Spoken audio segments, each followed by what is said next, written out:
Good day everyone, I am Wilbert Piala, the little teacher of the Study Hub 4. I would like to introduce the speaker of our group and their assigned topic. Our first speaker is Mr. Jerwin Galvez, who will discuss all about the historical views of childhood, followed by the second topic that I myself will discuss, which is the current concern of today's children. Next, the third speaker, Mr. Raymar Kapeng, who will proceed the topic of the developmental process and periods. Followed by the next speaker, Mr. Rojimar Pulad, who will discuss about the periods of development. Lastly, Mr. Jasper Tagohok will proceed the developmental issues. This is our learning outcomes in this video presentation. At the end of this record video presentation, the students should be able to: number 1, understand the historical views of childhood and its context. Number 2, define the different current concern about today's children. Number 3, define the different development process and periods.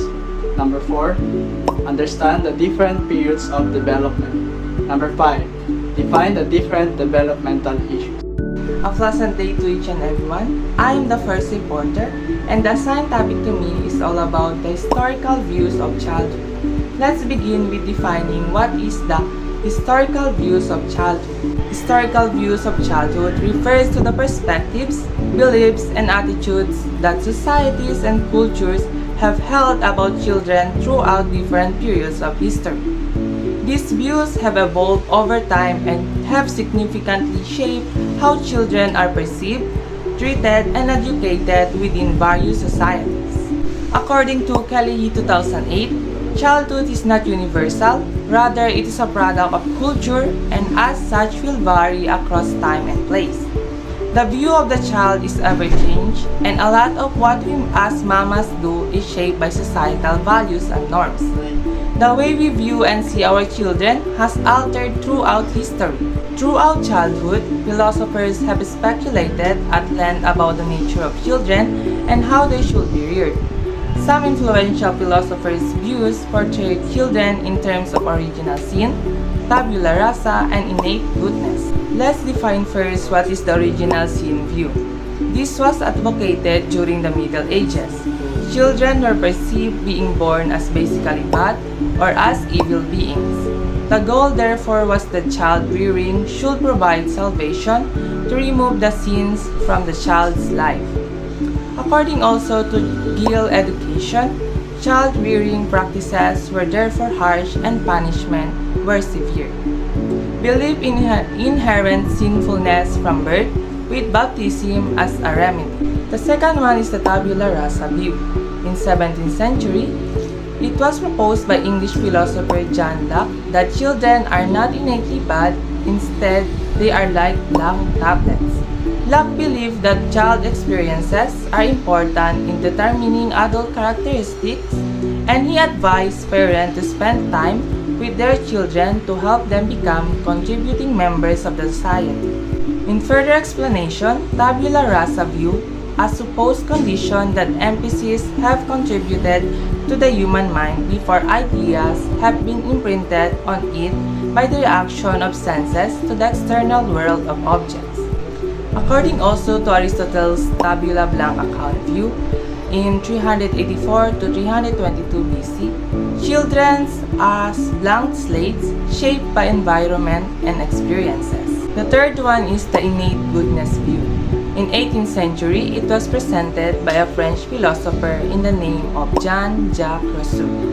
He emphasized that children are inherently good because they are basically good. The only role of caregivers is for the children to be permitted to grow naturally with little monitoring or constraint. According also to Rousseau, 1712 to 1778, infants born inherently good. Emphasis on giving children the freedom to develop and protecting them from corruptible influences. Our views of children has dramatically changed. Our perception of childhood rests as highly eventful and a unique period of life that lays the foundation for the adult years. Thus, most modern approaches in understanding the children and adolescents today depends on the fact that we approach our understanding of them through identifying which skills they master and how they confront new life tasks. Our introduction to several influential and diverse theories of child and adolescent development will substantiate what we already know about it. And this is the conclusion of my topic, which is the historical views of childhood. Each of us had a wide and mix of each of these views and will be continually shaped and altered by our children and our own experiences. I wonder what future parents will look back on and think of our choices. So the concept of childhood evolved from barely existing to being a range of ages that is written for extensively. The evolution of genres give us an important look into how the cultures of those today's view children. This topic talks about the development of concept of childhood and childcare of a young ones, including their behavior, if they are naturally born evil or good. It helps us to understand more and be knowledgeable about this information, especially if you have a child with the help of the philosopher's views. And that's the end of my report, which is all about the historical views of childhood. Now let's proceed to the next reporter that will tackle all about the current concerns about today's children. Today's kids confront a variety of issues and influence, such as well-being, education, social policies, and social context. These are the following factors that are vital in development. Number 1. Poverty. Poverty negatively affects a child's physical and socio-emotional. It shortens life expectancy, frustrates quality of life, undetermines belief, and poisons attitude and behavior. Poverty destroys children's dreams. Number 2. Starvation. Starvation, if a child doesn't take in enough micronutrients, their intellectual and physical development can be harmed. This can cause lifelong disability, development delays, and mental disorders. And number 3 is the loss of livelihood. This can have a profound impact on the education of the children. When families experience financial hardship, it often becomes difficult to afford basic necessities, including school fees, books, and uniforms. As a result, children may be forced to drop out of the school, miss an important educational and opportunities. Number 4. Poor quality healthcare. This can be significant impact on education of the children. When children do not receive adequate healthcare, their physical and mental well-being can be compromised, leading to a range negative effect on their ability to learn and succeed in school. Next, number 5. Inadequate nutrition can lead to stunted growth and development. Malnourished children often suffer from a delayed physical growth, which can result in reduced energy level and poor concentration in the classroom. These children may struggle to stay focused and engage in their studies, making it difficult for them to absorb and retain information. And number 6, alcohol and drug abuse. This result to detrimental effect on the education of a children. Substance abuse not only affect involved but also have far-reaching consequences for their families and communities. Children growing up in households where alcohol and drugs are prevalent face in numerous changes hinder their educational development. Violence against women and children has a far-reaching consequence, particularly when it comes to the educational of children. These pervasive issues not only affects the immediate victims but also has a profound impact on the next generation. The detrimental effect of violence on education are numerous and can hinder a child's ability to succeed academically or emotionally. Witnessing violence at home can create a hostile and unstable environment for children.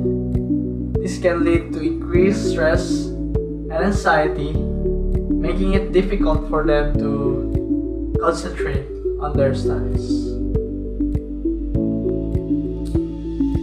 The effect of mental health challenges on education is a decline in academic performance. Children who are dealing with mental health issues may find it challenging to concentrate in class, complete assignment, or participate in discussion. This can lead to lower grades and a lack of progress in their learning.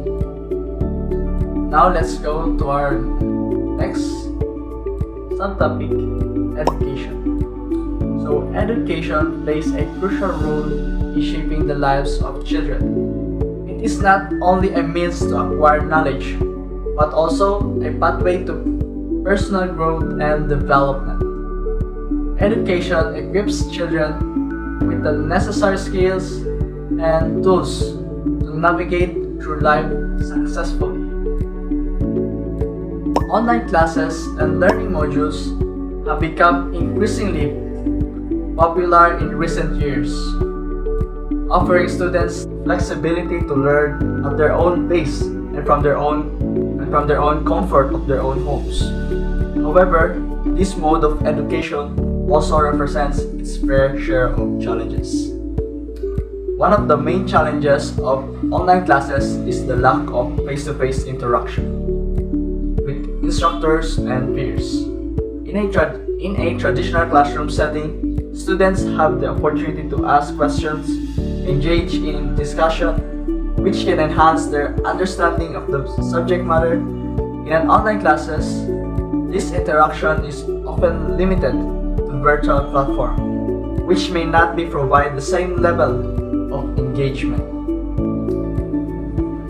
The COVID-19 pandemic has forced the world to adapt a new normal in various aspects of life, including education, with schools and universities closed.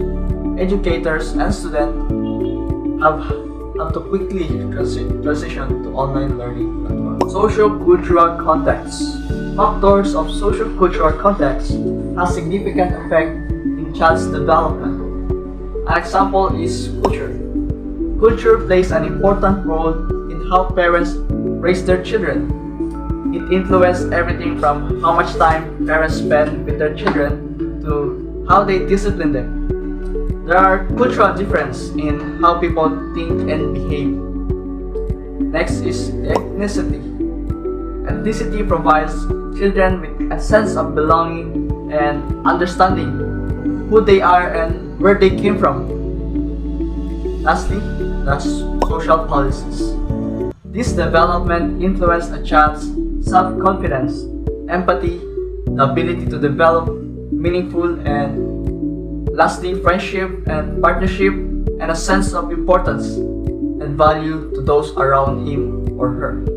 So now, let's proceed to our topic, which is the developmental processes and periods. So, in developmental processes and periods, it includes the biological, cognitive, and social emotional processes. So, it means that each of us develop in certain ways like individuals, or for short, we develop normally. We develop our biological, cognitive, and also our social, emotional. So, according to Sandrak 2002, an expert in lifespan, he developed or he suggested 7 developments in human. So the first one is development is lifelong. It does not end in adulthood. So it means that development is not completed in infancy or childhood or at any specific age. It encompasses the entire lifespan from conception to death. The second one is development is plastic. Development refers to the potential for change. There are no such things as I am too old for that. For me, it means that you as a human being, you are not too late to do something, to learn something. One of the example nowadays is technology.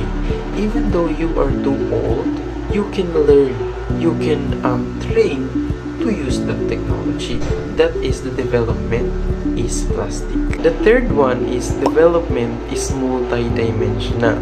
Developing consists of three domain processes in human development, which is the biological, cognitive, and socio-emotional dimensions. So let's discuss this one by one. The first one is the biological processes. It produces changes in an individual's body. So biological processes, it is the changes of our body, the development of our body, including our height, weight, motor skills, and also it includes our brain. The next one is the cognitive processes. It refers to changes in an individual's thoughts, intelligence, and language. So it means that it is all about the development of our brain, especially our intelligence. It means that our intellectual capacity is increasing when we are getting older. So, like for example, when you were in an infant stage, you don't know how to use your body or your brain to do something correctly. But if you're getting older, you will know what is right and wrong. And by that, your intelligence or your intellectual capacity is increasing. The next one is socio-emotional processes. It involves changes in an individual's relationships with other people, changes in emotions, and changes in personality. So it means that socio-emotional processes, it is all about our emotions, how we have good relationship with each other, how we talk or communicate with other people, especially with our family. It is about relationships, and also it is all about our personality, how we manage our emotions, how we use it in a good way. Like for example, our personality is improving when we're getting older. Like we know how to respect individuals, we know how to use our minds, our body to do a good action. The next one is development is relatively orderly.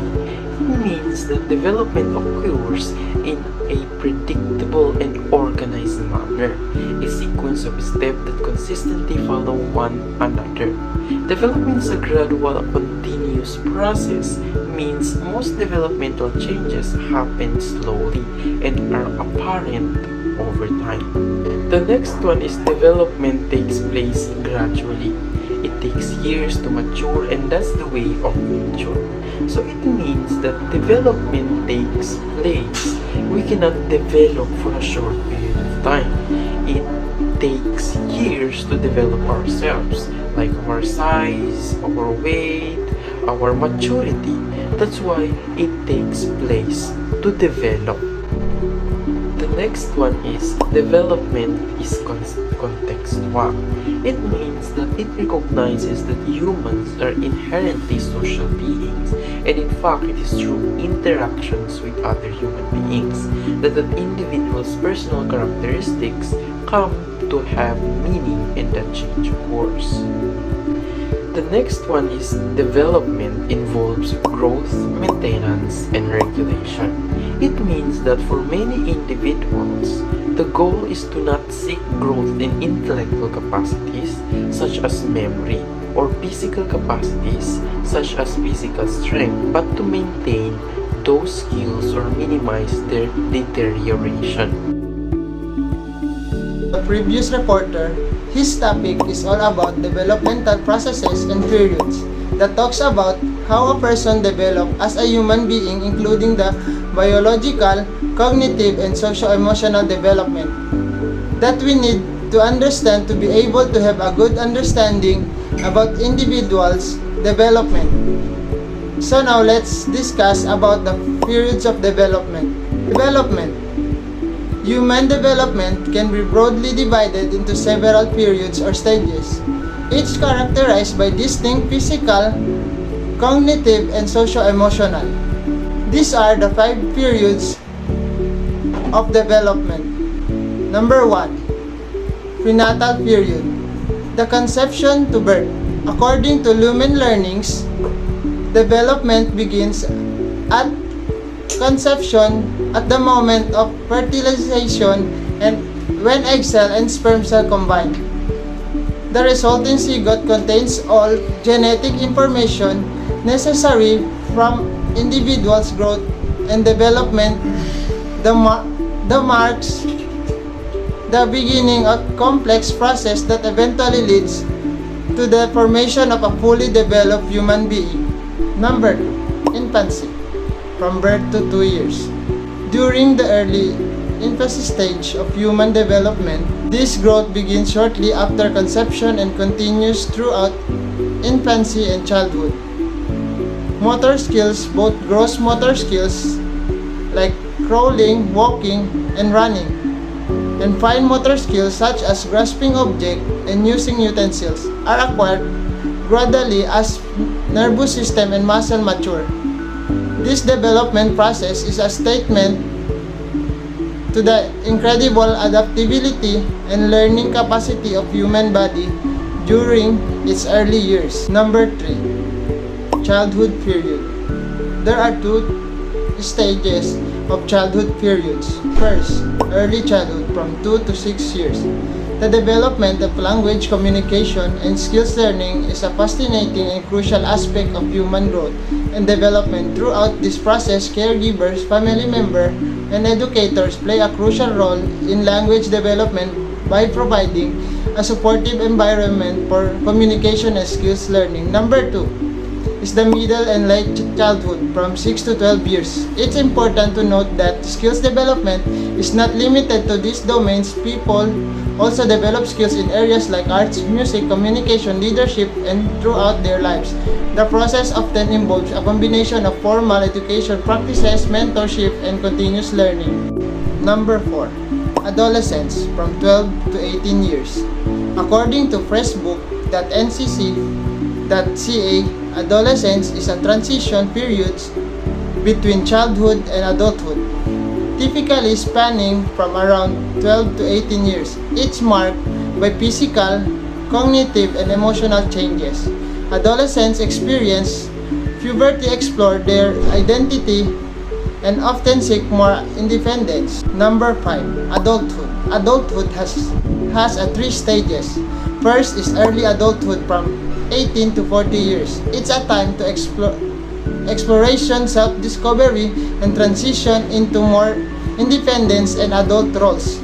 Second is middle adulthood from 40 to 65 years.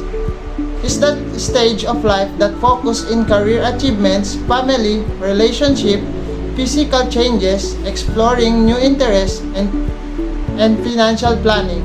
And the last is the late adulthood from 65 to death. It's a diverse and individualized stages of life, and experience can vary greatly among older adults. It's essential to provide support and resources to help individuals navigate the uniqueness and challenges and opportunities that comes with aging. This period of development provides a framework for understanding how individual growth and changes throughout their lives. And that's the end of my report. Now let's proceed to the next reporter, and the topic is all about developmental issues. As we heard from the previous reporter, which is the periods of development, it is all about understanding the growth and the maturation of individuals in each period, which is from infancy to late adulthood. I am Jasper Miko Erlago, and I will discuss to you all about the developmental issues. In developmental issues, there are 3 important topics that we need to discuss, including nature versus nurture, continuity versus discontinuity, and the last one is the early versus later development. So, let's discuss what is nature and nurture. Nature refers to an individual biological inheritance. But if we understand what nature really is, it means that all genes and hereditary factors that contribute to a person or a child's unique physical appearance, personality, and physiology. And And also, we have nurture. Nurture refers to its environmental experiences. It means that the nurture defined as the many environmental variables that affects a person, including their experiences in early childhood, family and social relationships, culture, and community. Now let's proceed to continuity and discontinuity. Continuity focuses on the extent to which development involves gradual and cumulative change. It means that development is similar to walking up a slope, and there is no sudden jump into the process. For example, as the children grow up, they gradually start crawling, then sitting, then standing, and then finally walking.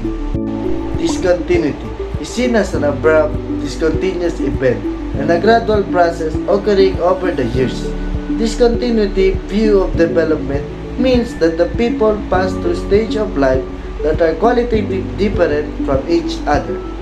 For example, children go from only being able to think in very literary terms to being able to think abstractly. They have moved into the abstract thinking phase of their lives. Now, let's talk about the last issue. The last issue is the early and the later experience.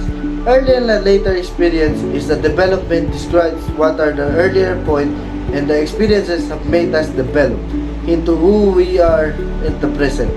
Additionally, the perspective that our past analysis, desire, and experiences of life is a result of current condition or situation. Early childhood is from 3 to 8 years old. The late childhood is from 9 to 11 years old.